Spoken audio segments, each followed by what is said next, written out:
नमस्कार, आप देख रहे हैं डीडी न्यूज। आपके साथ मैं हूं गौरव श्रीवास्तव। तो चलिए बुलेटिन की शुरुआत करते हैं और सबसे पहले नजर डालते हैं इस वक्त की हेडलाइंस पर। G20 शिखर सम्मेलन के दूसरे सत्र में दुनिया को अधिक मजबूत और लचीला बनाने पर खास जोर। आपदाओं से निपटने की वैश्विक क्षमता, जलवायु परिवर्तन की चुनौती, न्यायपूर्ण ऊर्जा परिवर्तन और टिकाऊ खाद्य प्रणालियों जैसे अहम मुद्दों पर विस्तार से चर्चा। भारत का मानव केंद्रित, समावेशी और टिकाऊ विकास मॉडल पर जोर।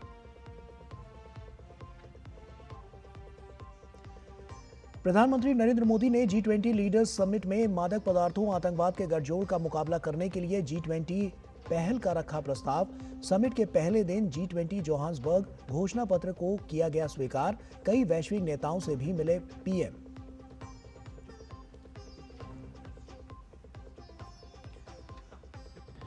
Australia Canada India technology and innovation partnership की घोषणा। नई त्रिपक्षीय साझेदारी तीनों देशों को नवाचार, उभरती तकनीकों और भविष्य की ऊर्जा जरूरतों में एक दूसरे के और करीब लाएगी।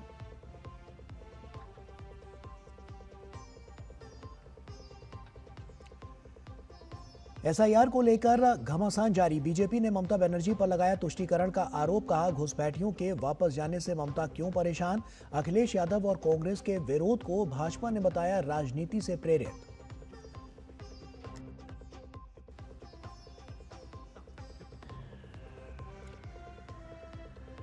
बाबरी मस्जिद को लेकर टीएमसी विधायक हुमायूं कबीर के विवादित बयान पर भाजपा आक्रामक। जानबूझकर भड़काऊ बयान देने के पीछे टीएमसी का राजनीतिक एजेंडा। कांग्रेस ने भी बताया बयान को शर्मनाक।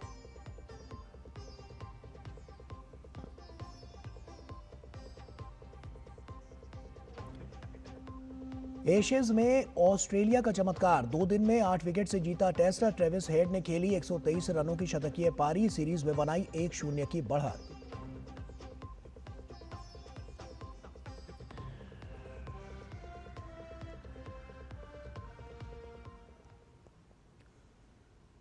और आइए बुलेटिन की शुरुआत करते हैं।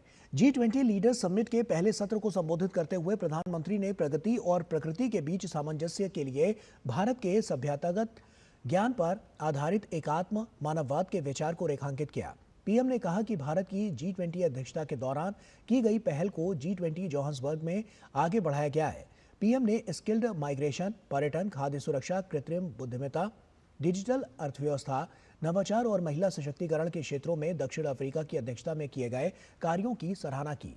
पीएम ने वैश्विक संस्थाओं में ग्लोबल साउथ की बड़ी भागीदारी पर बल दिया।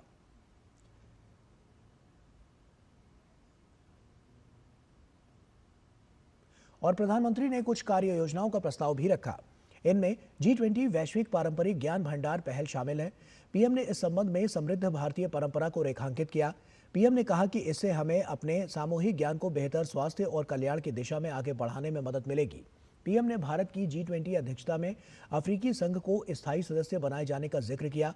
पीएम ने वैश्विक प्रगति के लिए अफ्रीका की प्रगति को अत्यंत महत्वपूर्ण बताया। पीएम ने कहा कि भारत हमेशा अफ्रीका के साथ एकजुटता से खड़ा रहा है।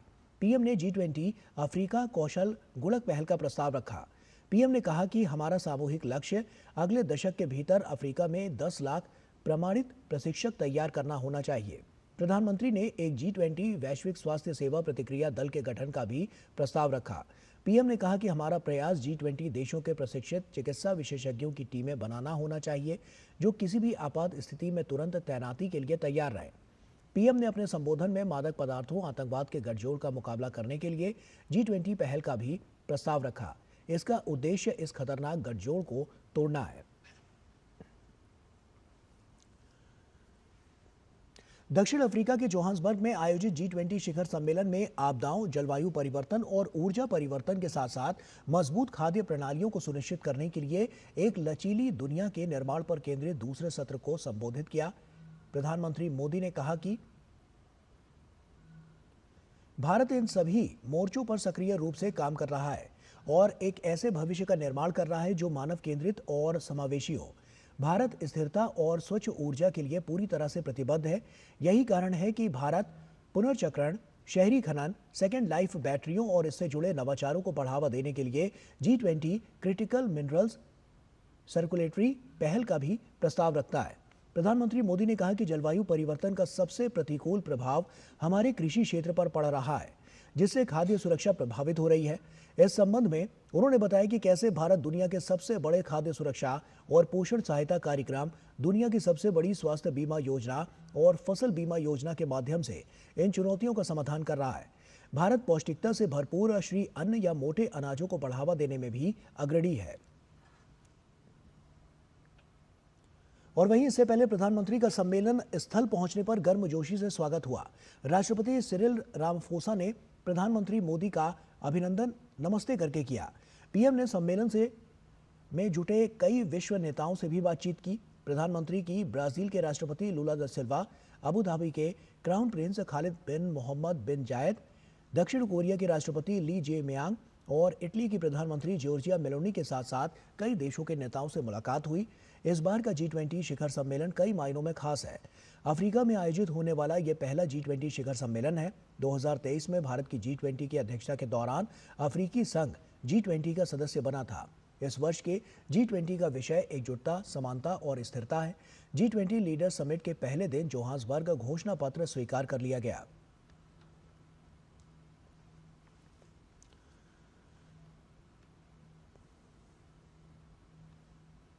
दक्षिण अफ्रीका के जोहान्सबर्ग में आयोजित हो रहे G20 शिखर सम्मेलन का लीडर्स डिक्लेरेशन जारी किया गया है। G20 समिट के लीडर्स डिक्लेरेशन में भारत की प्राथमिकताओं और उसके नेतृत्व में हुए प्रमुख वैश्विक निष्कर्षों को स्पष्ट रूप से महत्व दिया गया है। भारत की G20 अध्यक्षता के दौरान स्थापित कई महत्वपूर्ण एजेंडे इस घोषणा पत्र में फिर से मजबूत किए गए हैं, जिससे ग्लोबल साउथ की आवाज को मजबूती मिली है। लीडर्स डिक्लेरेशन में आतंकवाद पर कड़ा रुख अपनाया गया है। इसमें आतंकवाद के हर स्वरूप की कड़ी निंदा की गई है। भारत लगातार इस मुद्दे पर वैश्विक समुदाय से सख्त रुख अपनाए जाने की वकालत करता रहा है। घोषणा पत्र में डिजिटल पब्लिक इंफ्रास्ट्रक्चर की परिवर्तनकारी क्षमता को रेखांकित करते हुए इनमें नई दिल्ली की प्रतिबद्धताओं को दोहराया गया है। इसके साथ ही सुरक्षित, विश्वसनीय और मानव केंद्रित AI के विकास और उपयोग को फिर से प्राथमिकता के रूप में स्वीकार किया गया है। घोषणा पत्र में भारत द्वारा आगे बढ़ाए गए महिलाओं के नेतृत्व में विकास को समर्थन मिला है। आपदा जोखिम न्यूनीकरण पर भारत के नेतृत्व में बनी वर्किंग ग्रुप की उपलब्धियों को मान्यता देते हुए इसमें coalition for disaster resilient infrastructure CDRI की भूमिका को रेखांकित किया गया है। वैश्विक खाद्य सुरक्षा की मौजूदा चुनौतियों के चलते खाद्य सुरक्षा और पोषण पर भारत की नीतियों को इसमें बल दिया गया है। इसमें पारंपरिक और कॉम्प्लीमेंट्री मेडिसिन की भूमिका को भी स्वीकार किया गया। समिट में क्लाइमेट फाइनेंस पर अधिक महत्वाकांक्षी दृष्टिकोण को अपनाया गया है। दस्तावेज में यह स्वीकार किया गया है कि विकासशील देशों को 2030 से पहले अपने NDCs को पूरा करने के लिए 5.8 से 5.9 ट्रिलियन अमेरिकी डॉलर की आवश्यकता होगी।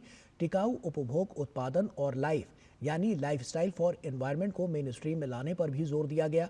भारत ने संयुक्त राष्ट्र सुरक्षा परिषद में सुधार और प्रतिनिधित्व बढ़ाने की आवश्यकता पर जोर दिया है। घोषणा पत्र में UNSC में सुधार का स्पष्ट उल्लेख मिलता है। इसके अलावा घोषणा पत्र के कई हिस्सों में नई दिल्ली लीडर्स डिक्लेरेशन की भाषा और दृष्टिकोण को अपनाया गया, जिससे ये स्पष्ट होता है कि भारत की अध्यक्षता ने G20 की दीर्घकालिक वैश्विक दिशा पर गहरा प्रभाव छोड़ा है। दक्षिण अफ्रीका समिट के लीडर्स डिक्लेरेशन ने न केवल भारत की प्राथमिकताओं को मजबूती से दर्ज करता है, बल्कि इसने ग्लोबल साउथ की आकांक्षाओं को भी अंतर्राष्ट्रीय विमर्श के केंद्र में स्थापित किया है।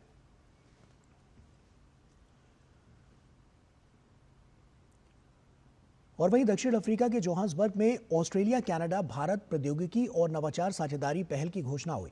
प्रधानमंत्री नरेंद्र मोदी, ऑस्ट्रेलिया के प्रधानमंत्री एंथनी अल्बनीज और कनाडा के प्रधानमंत्री मार्क कार्नी के बैठक के बाद इसकी घोषणा हुई है। प्रधानमंत्री ने सोशल मीडिया प्लेटफॉर्म X पर लिखा कि यह पहल उभरती प्रौद्योगिकियों में 3 महाद्वीपों और 3 महासागरों के लोकतांत्रिक साझेदारों के बीच सहयोग को गहरा करेगी।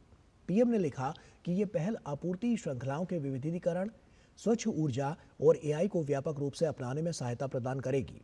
पीएम ने लिखा कि हम आने वाली पीढ़ियों के लिए एक बेहतर भविष्य सुनिश्चित करने के लिए मिलकर काम करने के लिए तत्पर हैं।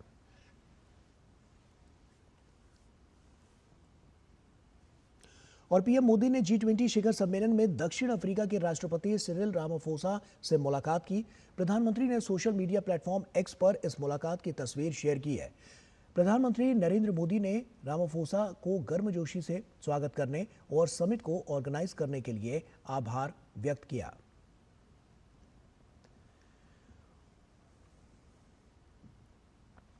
प्रधानमंत्री नरेंद्र मोदी ने दक्षिण अफ्रीका के जोहान्सबर्ग में ब्रिटेन के प्रधानमंत्री कियर स्टारमर से भी मुलाकात की। दोनों नेता बेहद गर्मजोशी से मिले और बातचीत की।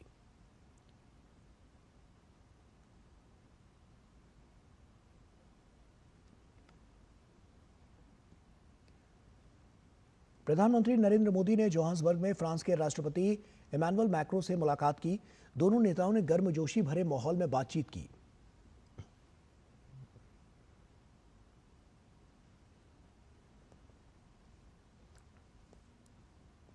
प्रधानमंत्री नरेंद्र मोदी ने जोहान्सबर्ग में दक्षिण कोरिया के राष्ट्रपति ली जे म्यांग के साथ बैठक की। दोनों नेताओं ने अहम मुद्दों पर विचार विमर्श किया।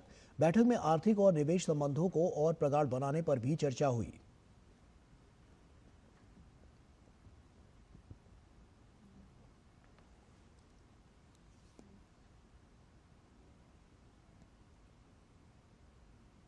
दक्षिण अफ्रीका के जोहान्सबर्ग में आयोजित G20 शिखर सम्मेलन के दौरान प्रधानमंत्री नरेंद्र मोदी ने मलेशिया के प्रधानमंत्री अनवर इब्राहिम के साथ द्विपक्षीय वार्ता की। प्रधानमंत्री मोदी ने सोशल मीडिया प्लेटफॉर्म एक्स पर जानकारी देते हुए बताया कि उनके बीच विचारों का बेहतरीन आदान प्रदान हुआ। दोनों नेताओं ने भारत और मलेशिया के बीच सहयोग को और गहरा करने और विभिन्न क्षेत्रों में विविधता लाने पर सहमति जताई। और इसी क्रम में आगे बढ़ते हुए प्रधानमंत्री मोदी ने अंगोला के राष्ट्रपति जोआओ लोरेंको के साथ भी चर्चा की, जानकारी साझा की। राष्ट्रपति लोरेंको के साथ प्रधानमंत्री मोदी ने व्यापार और सांस्कृतिक संबंधों को बढ़ाने पर विशेष जोर दिया। प्रधानमंत्री ने इस वर्ष की शुरुआत में लोरेंको के दिल्ली दौरे को याद करते हुए कहा कि भारत अंगोला के साथ अपनी दोस्ती को बहुत महत्व देता है और ये साझेदारी दोनों राष्ट्रों के लिए लाभकारी सिद्ध होगी।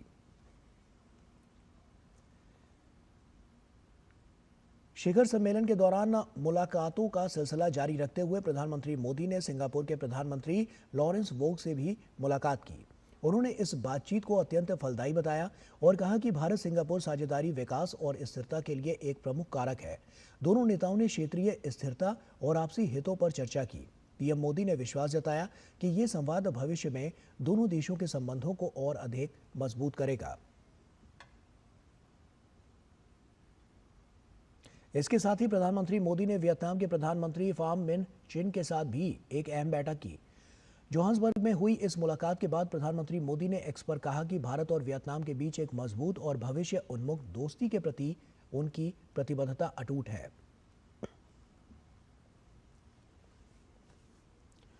प्रधानमंत्री नरेंद्र मोदी ने दक्षिण अफ्रीका के जोहान्सबर्ग में संयुक्त राष्ट्र संघ के महासचिव एंटोनियो गुटरेस से भी मुलाकात की।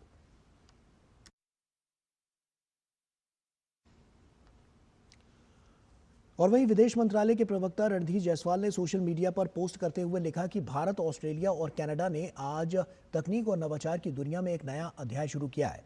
तीनों देशों ने मिलकर ऑस्ट्रेलिया, कनाडा, भारत प्रौद्योगिकी एवं नवाचार नामक साझेदारी की घोषणा की।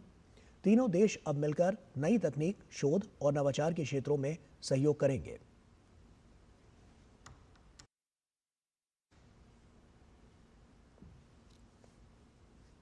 और आइए आगे बढ़ते हैं और अन्य खबरों का रुख करते हैं। पश्चिम बंगाल में अगले साल विधानसभा चुनाव होने हैं, जिसको लेकर ममता बनर्जी और उनकी पार्टी लगातार तुष्टीकरण की नीति पर काम करके वोट बैंक की राजनीति कर रही है। ताजा मामला है टीएमसी के विधायक द्वारा बंगाल में बाबरी मस्जिद बनवाने की बात कहना, जिसके बाद बंगाल ही नहीं देश के तमाम राज्यों से प्रतिक्रियाएं सामने आई हैं।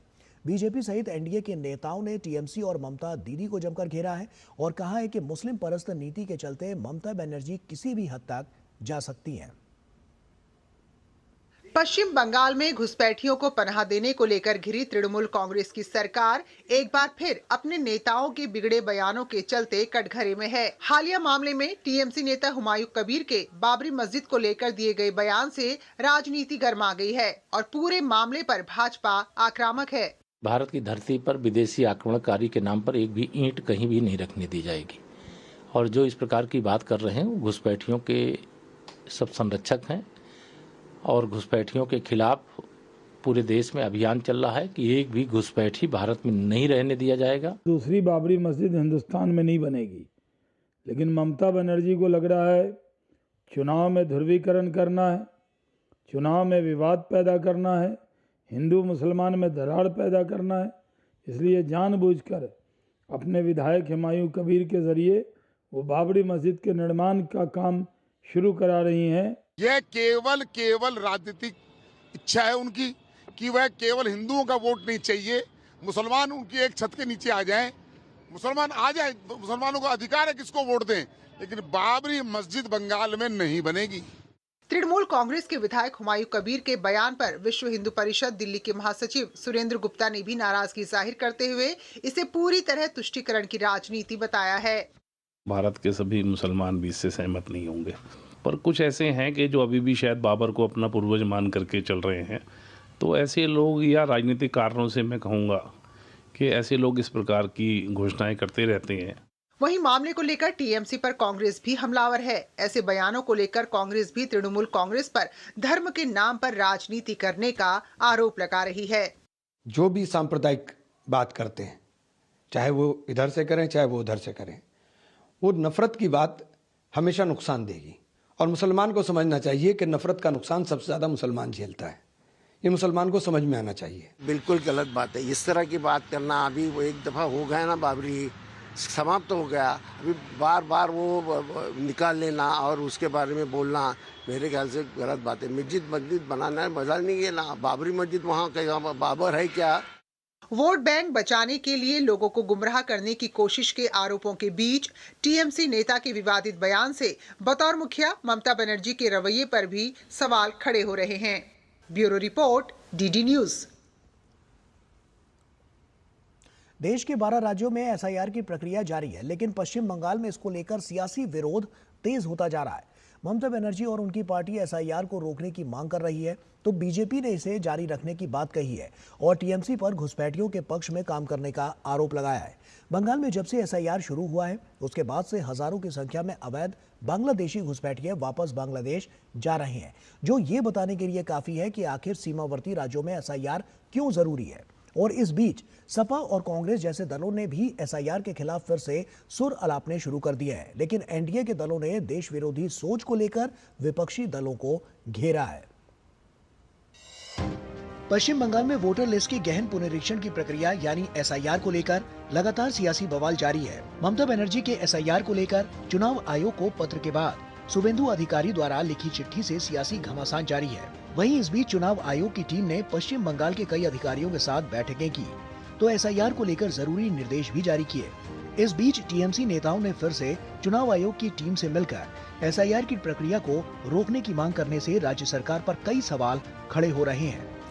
और प्रोसीडियर्स इम्प्लीमेंट करने वाला जो है बीएलओस, वो कर नहीं पा रहे हैं, उसको ट्रेन नहीं किया गया है। वेबसाइट में वहाँ पर बहुत सारे एरर्स है। भाजपा पूरे मामले को लेकर ममता बनर्जी सरकार पर हमलावर है। घुसपैठिए वापस अपने देश की तरफ लौट रहे हैं, तब भारतीय खुश थे, लेकिन ममता बनर्जी आंखों में नमी लिए दुख, चिंतित और बड़ी व्यथित दिखाई दी। अब जब चुनाव का समय है तो तुम जा रहे हो। खामखा में मुद्दा खड़ा कर रहे हैं। एसआईआर जो है ट्रांसपेरेंसी के लिए है, अकाउंटेबिलिटी के लिए है, शफाफियत के लिए है। ये बहुत अहम कदम है, मुस्बत कदम है। देश के जो नागरिक हैं, देश के रिसोर्सेज पे उन्हीं का हक है। जो इलीगल इमिग्रेंट हैं उनको कोई राइट नहीं है वोटिंग का। अगर कहीं भी वो पाया गया तो उसका वोट कटेगा। भाजपा का आरोप है कि एसआईआर को लेकर बंगाल में टीएमसी कार्यकर्ताओं की अराजकता बढ़ चुकी है। शुभेंदु अधिकारी द्वारा साझा वायरल वीडियो में टीएमसी पंचायत सदस्य भाजपा के बूथ लेवल इंचार्ज को धमकाते और भद्दी गालियां देते देखे जा सकते हैं। भाजपा नेता शुभेंदु अधिकारी ने गाली देते टीएमसी नेताओं का ऑडियो टेप जारी करते हुए बताया कि एसआईआर प्रोसेस पश्चिम बंगाल के साथ साथ देश के कई दूसरे राज्यों में भी हो रहा है, लेकिन ऐसी अराजक स्थिति कहीं नहीं है। एसआईआर शुरू होने के साथ ही हजारों की संख्या में अवैध बांग्लादेशी और रोहिंग्या देश छोड़कर भाग रहे हैं। घुसपैठियों के इस समूह को देखकर सहज ही ये समझा जा सकता है कि कैसे टीएमसी प्रमुख ममता बनर्जी सत्ता में आने के लिए बांग्लादेशी और रोहिंग्या अवैध वोटर का इस्तेमाल करती रही हैं। वहीं दूसरी ओर पश्चिम बंगाल में जब से एसआईआर शुरू हुआ है, उसके बाद से बांग्लादेश सीमा पर अवैध घुसपैठियों की लंबी कतारें देखी जा रही है। ग्राउंड जीरो पर डीडी न्यूज संवाददाता ने इन अवैध घुसपैठियों से बात की तो इनका साफ कहना था कि एसआईआर की वजह से वापस जाने को मजबूर है। हम लोग जैसे आए हैं वैसे जा रहे हैं। भारत में आए के चोराई भावे आए। कौन लेके आया था?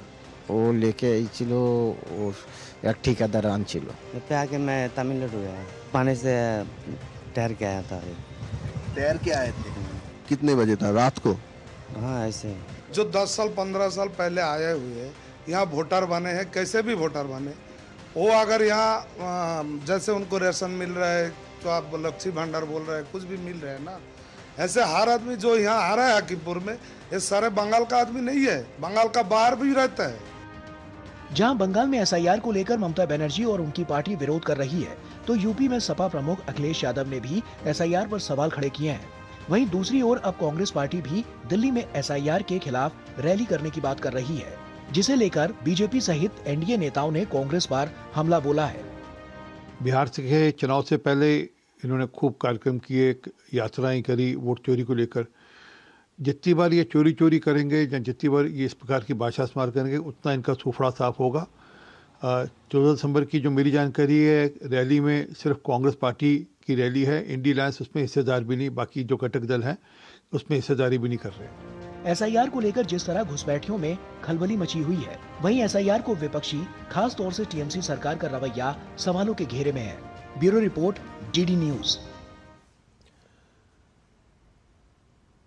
और पश्चिम बंगाल में उत्तर 24 परगना जिले में मतदाता सूची में गंभीर अनियमितताओं के आरोप सामने आए हैं। भाजपा नेता शुभेंदु अधिकारी ने एक्स पर एक पोस्ट में दावा किया है कि बंगाल दक्षिण विधानसभा क्षेत्र में रामनगर ग्राम पंचायत के बूथ संख्या 264 के 76 वर्षीय अब्दुल माजिद शेख का नाम 2002 की मतदाता सूची में शामिल नहीं है, जबकि वर्तमान सूची में उनकी उम्र 76 वर्ष दिखाई गई है। इतना ही नहीं, गोसाबा विधानसभा क्षेत्र की जिस महिला को अब्दुल माजिद शेख ने अपनी मां बताया है, उनकी उम्र 2002 की सूची में 42 वर्ष दर्ज है। 2025 में उनकी मौजूदा उम्र 65 वर्ष होती है, जबकि माजिद की उम्र 76 वर्ष है, यानी मां बेटे से 11 वर्ष छोटी दिखाई गई है। बताया जा रहा है कि माजिद के 3 बेटों ने भी एसआईआर फॉर्म जमा करते समय इसी महिला को अपनी दादी बताया है। इस तरह के कई मामलों के सामने आने से मतदाता सूची में बड़े पैमाने पर फर्जीवाड़े की आशंका जताई जा रही है।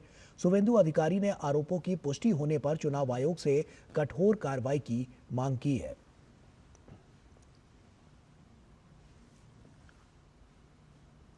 और वहीं असम में शनिवार से special revision of electoral rolls की प्रक्रिया शुरू की गई है। चुनाव आयोग ने स्पष्ट किया है कि राज्य में नागरिकता से जुड़ी विशेष व्यवस्थाएं लागू हैं और नागरिकता सत्यापन प्रक्रिया सुप्रीम कोर्ट की निगरानी में जारी है। इसी कारण स्पेशल इंटेंसिव रिवीजन यानी एसआईआर की बजाय स्पेशल रिवीजन एसआर कराने का निर्णय लिया गया है। बता दें कि असम में अपडेटेड एनआरसी अब तक अधिसूचित नहीं हुआ है। स्पेशल रिवीजन के तहत बूथ लेवल अधिकारियों बीएलओ ने शनिवार से घर घर जाकर मतदाताओं का सत्यापन शुरू कर दिया है और इस प्रक्रिया का उद्देश्य मतदाताओं की फोटो में सुधार, मतदान केंद्रों का पुनर्गठन और इन्हें फिर से व्यवस्थित करना है। चुनाव आयोग ड्राफ्ट इलेक्टोरल रोल को 27 दिसंबर 2025 को प्रकाशित करेगा। लोग अपने दावे और आपत्तियां 22 जनवरी 2026 तक दाखिल कर सकेंगे। सभी दावे और आपत्तियों के परीक्षण के बाद फाइनल वोटर रोल 10 फरवरी 2026 को जारी की जाएगी। मुख्यमंत्री हेमंत बिस्वा शर्मा ने कहा है कि चुनाव से पहले मतदाता सूची की शुद्धि बेहद आवश्यक है। उन्होंने कहा कि राज्य सरकार इस निर्णय का स्वागत करती है, साथ ही असम में त्रुटि रहित और विदेशी मुक्त मतदाता सूची तैयार करना चाहती है। They could not do special intensive revision in Assam because NRC is not notified. Election Commission has decided that they will conduct SIR next year after we notify the National Register of Citizenship. However, every election it is very important to clean up the voter list prior to every election. So Election Commission has ordered a special summary revision for Assam. Government of Assam welcomes the initiative of Election Commission. We will offer all cooperation because we want to see a error-free and foreigner-free voter list in Assam. चुनाव आयोग ने मतदाता सूची के विशेष गहन पुनरीक्षण SIR phase 2 के तहत 22 नवंबर 2025 को दोपहर 3 बजे तक की प्रगति रिपोर्ट जारी की है, जिसके अनुसार 12 राज्यों और केंद्र शासित प्रदेशों में वितरण के लिए निर्धारित कुल मतगणना प्रपत्रों में से 99% यानी कि 50.45 करोड़ मतगणना प्रपत्र वितरित किए जा चुके हैं और वहीं 33% यानी 17 करोड़ मतगणना प्रपत्रों के डिजिटलीकरण का काम पूरा हो चुका है। गोवा और लक्षद्वीप में पहले ही 100% मतगणना प्रपत्र वितरित किए जा चुके हैं, जबकि राजस्थान, गुजरात, मध्य प्रदेश और उत्तर प्रदेश जैसे बड़े राज्यों में भी वितरण दर 99% से अधिक है। मतगणना प्रपत्रों के डिजिटलीकरण में 77.30% के साथ लक्षद्वीप पहले और 65.39% के साथ गोवा दूसरे स्थान पर है। केरल में 10.58% फॉर्म के डिजिटलीकरण का काम पूरा हो चुका है। 4 नवंबर से शुरू हुई मतदाता सूची के गहन पुनरीक्षण की प्रक्रिया 4 दिसंबर तक चलेगी।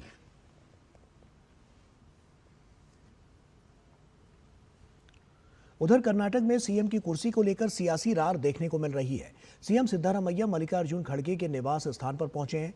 दोनों नेताओं के बीच इस मुलाकात में कर्नाटक की सत्ता को लेकर महत्वपूर्ण बातचीत होने की उम्मीद है। बता दें कि मुख्यमंत्री और उप मुख्यमंत्री के बीच कुर्सी की लड़ाई को लेकर सियासी पारा हाई है। कल से देश में नई श्रम संहिता लागू हो चुकी है, जिसके तहत मोदी सरकार ने देश के श्रमिकों के लिए बड़े बदलावों को लागू किया है। अब हर श्रमिक को उसका सही हक मिल सके, इसको लेकर कानूनी प्रावधान किए गए हैं। तो दशकों पुराने कानूनों को बदलकर आज के समय की व्यवहारिक जरूरतों को ध्यान में रखकर इनमें बदलाव किया गया है। 4 श्रम संहिता लागू होने के बाद देश भर से श्रमिकों और श्रम संगठनों की ओर से खुशी जाहिर की जा रही है।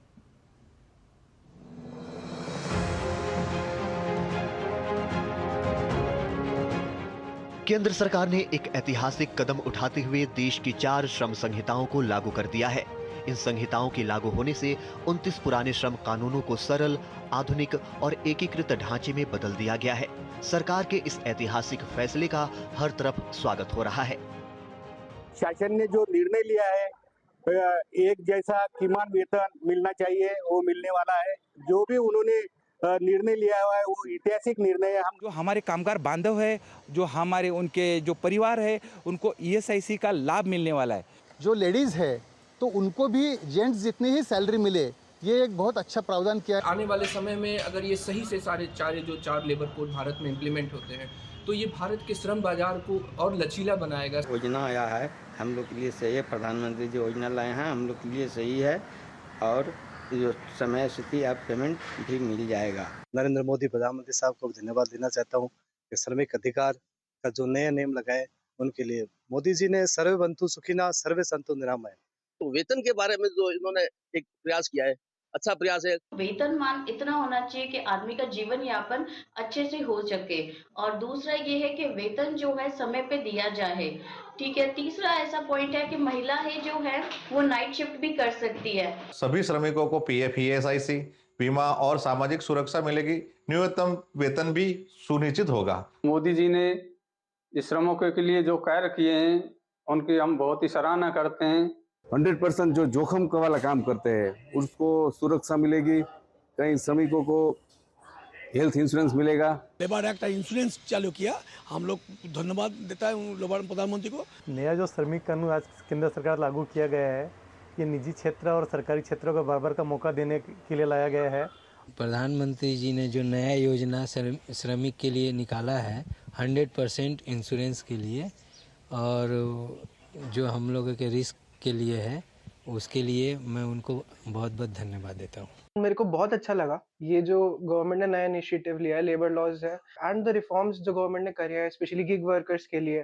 प्राइवेट सेक्टर में काम करने वाले जो लोग अपने आप को असुरक्षित सा महसूस करते थे, शायद उनके अंदर भी उनको जो इस कानून के तहत जो शक्ति मिलेगी, ताकत मिलेगी, सुख सुविधाओं का लाभ मिलेगा।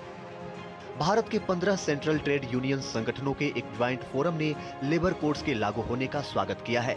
सेंट्रल ट्रेड यूनियन संगठनों ने एक सामूहिक प्रेस विज्ञप्ति जारी कर लेबर कोड को लैंडमार्क, प्रोग्रेसिव और लेबर फ्रेंडली बताया। देश में 4 श्रम संहिताओं के लागू करने से श्रम क्षेत्र में महत्वपूर्ण बदलाव आएंगे। ये सुधार भारत के मजदूरों को बेहतरीन वेतन, सुरक्षा, सामाजिक सुरक्षा और आधुनिक कार्य परिस्थितियां देने की दिशा में परिवर्तनकारी साबित होंगे। कोड्स के तहत काम करने के हालात बेहतर हुए हैं।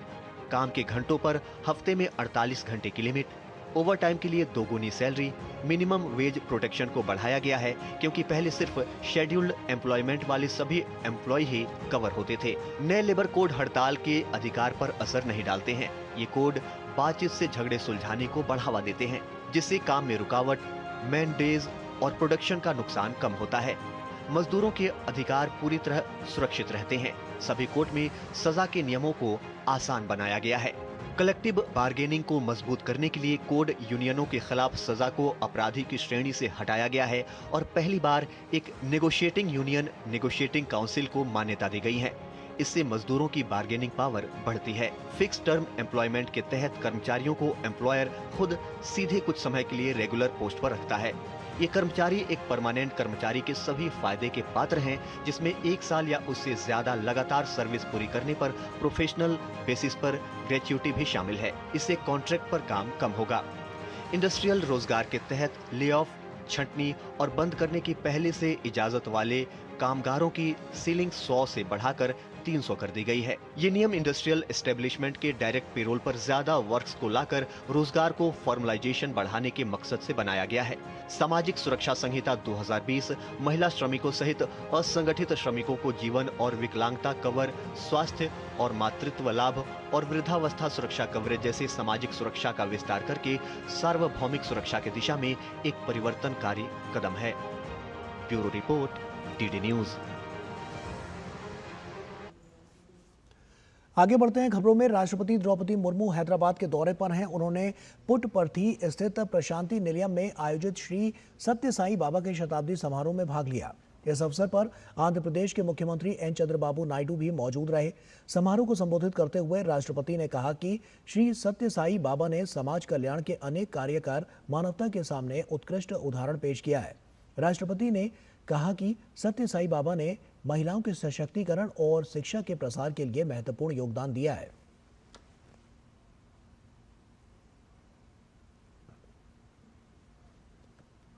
समाज कल्याण के अनेक कार्य करके सबके सामने आदर्शों को यथार्थ का रूप देने के उदाहरण प्रस्तुत किए। श्री सत्य साई सेंट्रल ट्रस्ट विद्यार्थियों के ऐसे उत्कृष्ट निःशुल्क शिक्षा प्रदान कर रहा है जो शैक्षणिक उत्कृष्टता को चरित्र निर्माण के साथ जोड़ती है। ये उल्लेखनीय है कि सत्य साई बाबा द्वारा 1969 में बेटियों के लिए विशेष महिला परिसर की शुरुआत की गई थी। ये उनके नारी शक्ति के प्रति दूरदर्शी सोच का प्रमाण है। शिक्षा के साथ साथ गुणवत्तापूर्ण चिकित्सा सेवा द्वारा भी सत्य साई बाबा के मिशन को आगे बढ़ाया जा रहा है। और राष्ट्रपति द्रौपदी मुर्मू ने अपने संबोधन में राष्ट्र सर्वोपरि की भावना को दोहराते हुए कहा कि राष्ट्र निर्माण में देश भर की आध्यात्मिक संस्थाएं महत्वपूर्ण भूमिका निभा सकती हैं। उन्होंने सभी नागरिकों से अपील की कि वे इस प्रयास में योगदान दें ताकि भारत 2047 तक विकसित राष्ट्र बनने के लक्ष्य को प्राप्त कर सके। श्री सत्य साई बाबा ने समाज कल्याण के अनेक कार्य करके सबके सामने आदर्शों को यथार्थ का रूप देने के उदाहरण प्रस्तुत किए।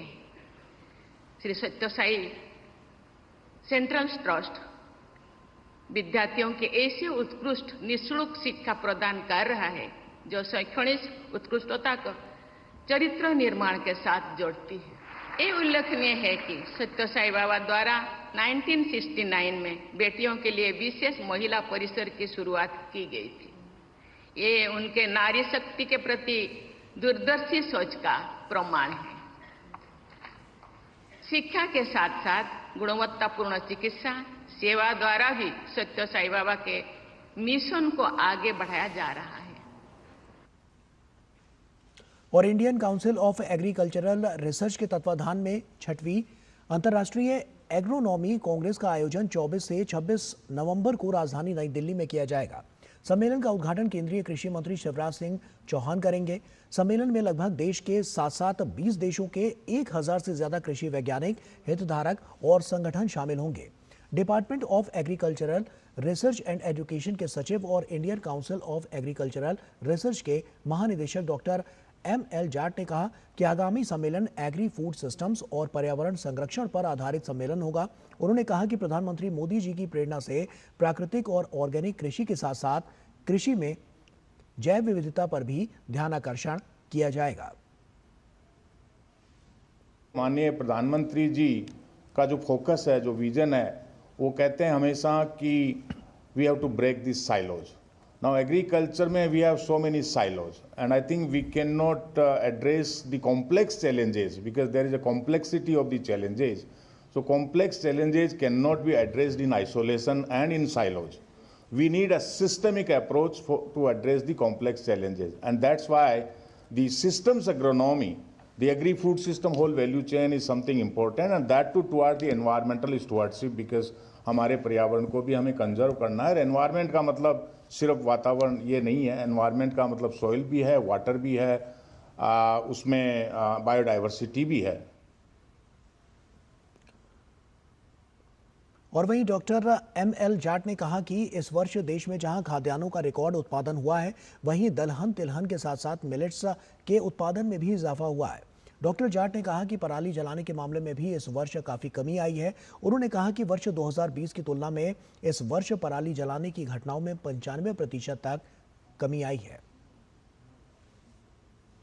एक खुशखबरी यह है कि जिस समस्या से हम लोग इस समय साल के इस समय जूझते हैं, पोल्यूशन की, और उसमें पराली जलने का जो कंट्रीब्यूशन होता है उस पर हर साल कई सारी प्रेस कॉन्फ्रेंसेज होती है, कई सारी चर्चाएं होती है। इस बार थोड़ी कम हुई, होनी चाहिए थी।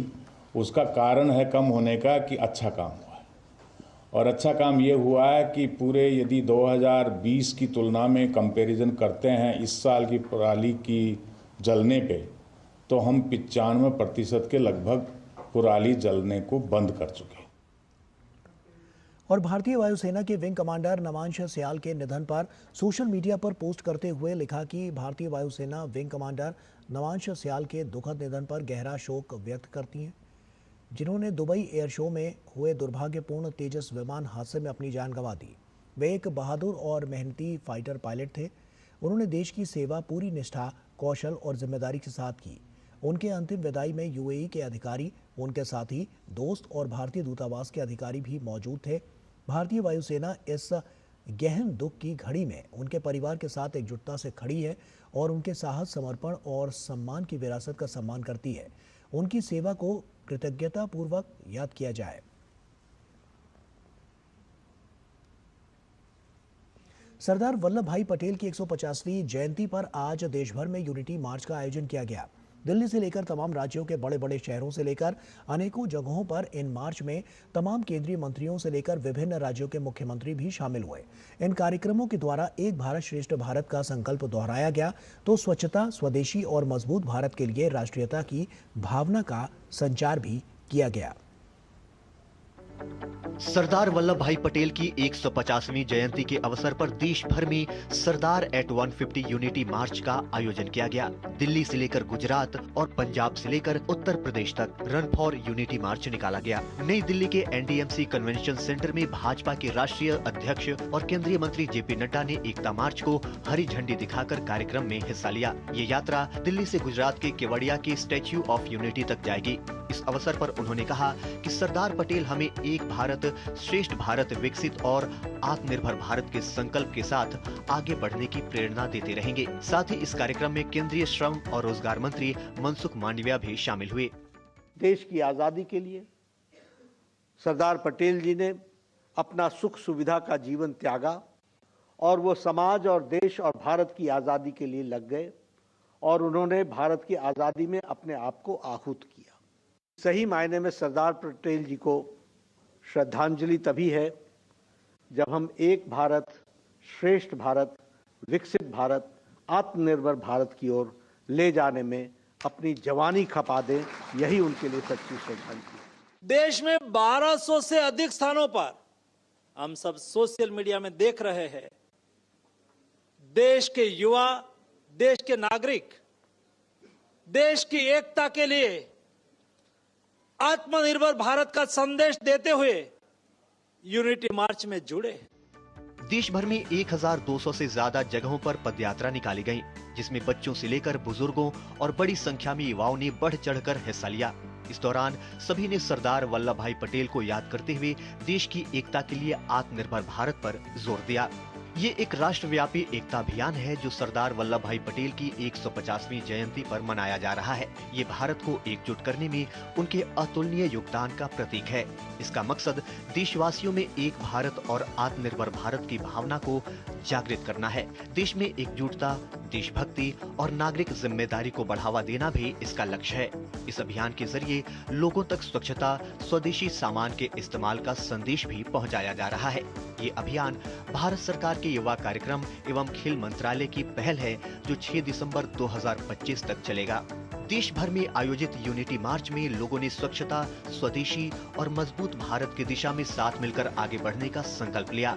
उम्मीद है कि ये पहल देश में जागरूकता बढ़ाएगी और सभी को देश के निर्माण में योगदान देने के लिए प्रेरित करेगी। Bureau report, DD news. NCC अपना 78वां स्थापना दिवस मना रहा है। आज रक्षा सचिव राजेश कुमार सिंह, एनसीसी महानिदेशक लेफ्टिनेंट जनरल वीरेंद्र वत्स और एनसीसी कैडेट्स ने वॉर मेमोरियल पर श्रद्धांजलि अर्पित की। पेश है हमारे संवाददाता गिरीश निशाना की ये खास रिपोर्ट। राष्ट्रीय कैडेट कोर यानी एनसीसी संसद द्वारा पारित अधिनियम के अंतर्गत 15 जुलाई 1948 को अस्तित्व में आई। एनसीसी की शुरुआत छात्र कैडेटों के साथ हुई। 1949 में छात्रा कैडेटों को भी इसमें जोड़ा गया और 1950 में वायुसेना और 1952 में नौसेना स्कंद इसमें सम्मिलित किया गया। आज देश भर में राष्ट्रीय कैडेट कोर में करीब 17 लाख से ज्यादा कैडेट प्रशिक्षण प्राप्त कर रहे हैं। रक्षा सचिव ने बताया कि भारत की विकास यात्रा में हमारी युवा शक्ति सबसे बड़ी वैभव है और हमारी युवा शक्ति का सबसे बड़ा प्रतीक एनसीसी है। एनसीसी को राष्ट्र विकास और राष्ट्र सुरक्षा में और ज्यादा योगदान देने के लिए उनकी संख्या 17 लाख से 20 लाख की जा रही है। युवा शक्ति का सबसे बड़ा प्रतीक हमारी नेशनल कैडेट कोर है। नेशनल कैडेट कोर को हम राष्ट्र विकास और राष्ट्र सुरक्षा में और अधिक योगदान देने के लिए हम उनकी जो संख्या है वो 17 लाख से 20 लाख करने वाले हैं। उनको और अधिक स्किलिंग और दूसरे प्रोग्राम्स में शामिल करके उनका योगदान बढ़ाने की हम कोशिश कर रहे हैं ताकि वो राष्ट्र सुरक्षा और राष्ट्र विकास दोनों में आगे बढ़कर हिस्सा ले सकें। 78वें स्थापना दिवस पर एनसीसी महानिदेशक ने कैडेटों को बधाई दी। उन्होंने बताया कि 20 लाख कैडेटों की संख्या में से करीब 40% संख्या छात्रा कैडेटों की है। उन्होंने एनसीसी के विस्तार के साथ साथ प्रशिक्षण के आधारभूत ढांचे को और ज्यादा बेहतर बनाने की बात पर बल दिया। 78th एनसीसी डे के मौके पर मैं तमाम कैडेट्स, ऑफिसर्स और स्टाफ को हार्दिक शुभकामनाएं देता हूँ। Out of strength of about 20 lakhs, about 40% of our strength comprises girl cadets. NCC के एक्सपेंशन के साथ साथ अभी हमारा फोकस है जो ट्रेनिंग इंफ्रास्ट्रक्चर थ्रूआउट इंडिया है उसे हम और बेहतर बना रहे हैं और मॉडर्न टेक्नोलॉजी को एनसीसी करिकुलम में इंट्रोड्यूस कर रहे हैं। एनसीसी का ध्येय एकता और अनुशासन है। देश में एनसीसी के कुल 17 निदेशालय हैं जिसमें कैडेट सामाजिक कार्य और सामुदायिक विकास की गतिविधियों में हमेशा बढ़ चढ़कर हिस्सा लेते हैं। राष्ट्रीय कैडेट कोर का लक्ष्य कैडेटों को समाज के अच्छे नागरिक बनाने और उन्हें जीवन के प्रत्येक क्षेत्र में योग्य और अग्रणी बनाने के लिए उनमें चारित्रिक गुणों का विकास करना है। एनसीसी को देश ही नहीं बल्कि दुनिया का भी सबसे बड़ा युवा वर्दीधारी संगठन भी कहा जाता है। ये संस्था न केवल कैडेटों को एकता और अनुशासन का पाठ पढ़ाती है बल्कि चरित्र निर्माण में भी इसकी अहम भूमिका है। कैमरामैन पीयूष वर्धन के साथ गिरीश निशाना, डीडी न्यूज, दिल्ली। और उधर अयोध्या में राम मंदिर के मुख्य शिखर पर 25 नवंबर को भव्य ध्वजारोहण होने जा रहा है। प्रधानमंत्री नरेंद्र मोदी इस ऐतिहासिक मौके पर मौजूद रहेंगे और हजारों श्रद्धालु इस अनोखे कार्यक्रम का हिस्सा बनेंगे। मंदिर परिसर में तैयारियां जोर शोर से चल रही हैं। सुरक्षा व्यवस्था के मद्देनजर इसे रखते हुए चप्पे चप्पे पर जवान तैनात किए गए हैं और पूरा अयोध्या उत्सव की तरह सजाया गया है। केसरिया ध्वज मंदिर शिखर पर फहराया जाएगा। और वहीं यूपी सरकार के मंत्री दिनेश प्रताप सिंह ने क्या कहा है, आइए सुनते हैं। हमारे देश के यशस्वी प्रधानमंत्री आदरणीय नरेंद्र मोदी जी का संकल्प था कि हम दिव्य भव्य मंदिर बना करके राष्ट्र के लोगों को समर्पित करेंगे। वो 25 तारीख को पूर्ण हो रहा है। मैं राज्य के उद्यान मंत्री के रूप में इस कार्यक्रम को दिव्यता भव्यता देने में जो भी हमारा छोटा मोटा प्रयास होगा, उस प्रयास को करने के उद्देश्य से अयोध्या में आए हैं। और मध्य प्रदेश के मुख्यमंत्री डॉक्टर मोहन यादव ने हैदराबाद में investment opportunities in Madhya Pradesh सत्र में दक्षिण भारत के प्रमुख उद्योगपतियों के साथ संवाद किया। उन्होंने कहा कि मध्य प्रदेश और तेलंगाना आपसी संबंधों के साथ अपने व्यवहारिक संबंधों को भी बढ़ा सकते हैं। डॉक्टर मोहन यादव ने कहा कि मध्य प्रदेश में कई क्षेत्रों में निवेश की व्यापक संभावनाएं हैं। प्रदेश निवेशकों का स्वागत करने के लिए तैयार है। मुख्यमंत्री डॉक्टर यादव ने उद्योगपतियों के साथ 1-to-1 चर्चा की, जिनमें IT, ITIS, ESDM, biotech, manufacturing और MSME जैसे क्षेत्रों में निवेश योजनाओं और आगामी प्रोजेक्ट्स पर चर्चा हुई है। उद्योग जगत के दिग्गजों के साथ आज हैदराबाद में विस्तार से चर्चा भी हुई और ये सकारात्मक और परिणाममुखी आयोजन रहा है। तेलंगाना प्रदेश के IT, GCC, pharma, aerospace, defence, tourism, film tourism, विभिन्न निर्माण की विभिन्न विधाओं के साथ साथ मध्य प्रदेश की अनंत संभावनाओं के साथ आज का हमारा ये कार्यक्रम, जिसमें उद्योगों को नई विकास की ऊंचाइयों को ले जाने के लिए अलग अलग प्रकार से मध्य प्रदेश और तेलंगाना दोनों राज्यों के साथ मिलकर के संबंध प्रगाढ़ हों और हमारे आपसी संबंधों के साथ इंडस्ट्रियां नए प्रकार से आगे बढ़े, इस दिशा में हमने काम किया। और मुख्यमंत्री योगी आदित्यनाथ ने प्रदेश के सभी जिलाधिकारियों को अवैध घुसपैठ पर त्वरित और सख्त कार्रवाई के निर्देश भी जारी किए हैं। उन्होंने कहा है कि प्रदेश की कानून व्यवस्था, राष्ट्रीय सुरक्षा और सामाजिक समरसता सर्वोच्च प्राथमिकता है और किसी भी प्रकार की अवैध गतिविधि को बर्दाश्त नहीं किया जाएगा। मुख्यमंत्री ने निर्देश दिए हैं कि प्रत्येक जिला प्रशासन अपने क्षेत्र में रहने वाले अवैध घुसपैठियों की पहचान सुनिश्चित करे और नियमानुसार कार्रवाई शुरू करे। मुख्यमंत्री ने यह भी निर्देश दिया है कि घुसपैठियों को रखने के लिए प्रत्येक जनपद में अस्थायी डिटेंशन सेंटर बनाए जाएं।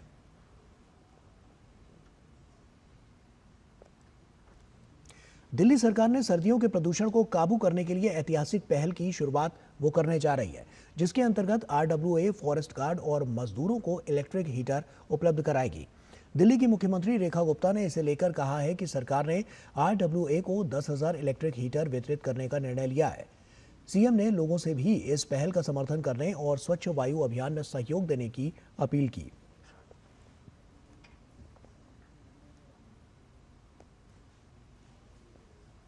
आज ये प्रयास शुरू किया है कि हम दिल्ली में RWA को 10,000 हीटर देंगे CSR के माध्यम से।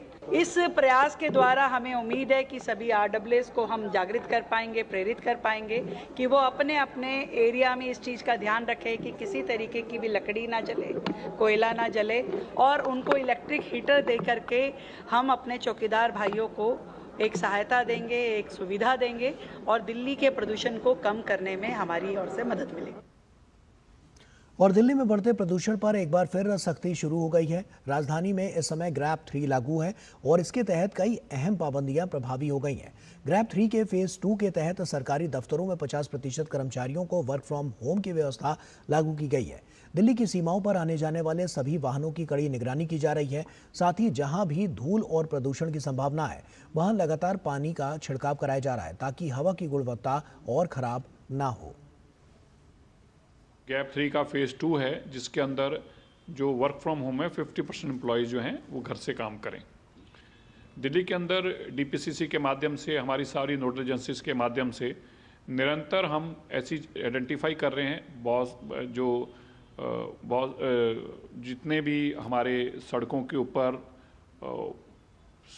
स्वीपिंग का काम है उसको MRS के माध्यम से 100% करा रहे हैं रात को, और उसमें भी हम रात को नाइट शिफ्ट में करवाने का काम कर रहे हैं।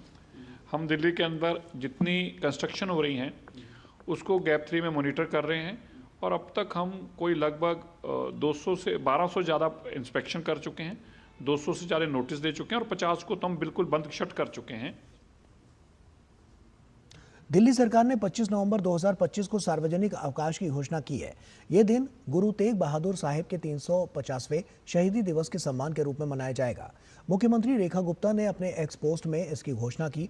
सीएम रेखा गुप्ता ने कहा कि यह सार्वजनिक अवकाश केवल एक औपचारिकता नहीं है, बल्कि दिल्ली सरकार की ओर से गुरु साहिब के बलिदान के प्रति श्रद्धांजलि है।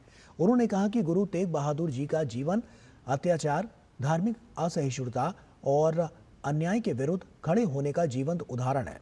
गुरु तेग बहादुर न केवल सिख धर्म के महान गुरु थे, बल्कि संपूर्ण मानवता के संरक्षक भी थे। उन्होंने अपने प्राणों की आहुति देकर भारत की धार्मिक स्वतंत्रता की रक्षा की। गुरु तेग बहादुर ने किसी भी कीमत पर दुनिया को सत्य और धर्म की रक्षा करने का ये संदेश दिया।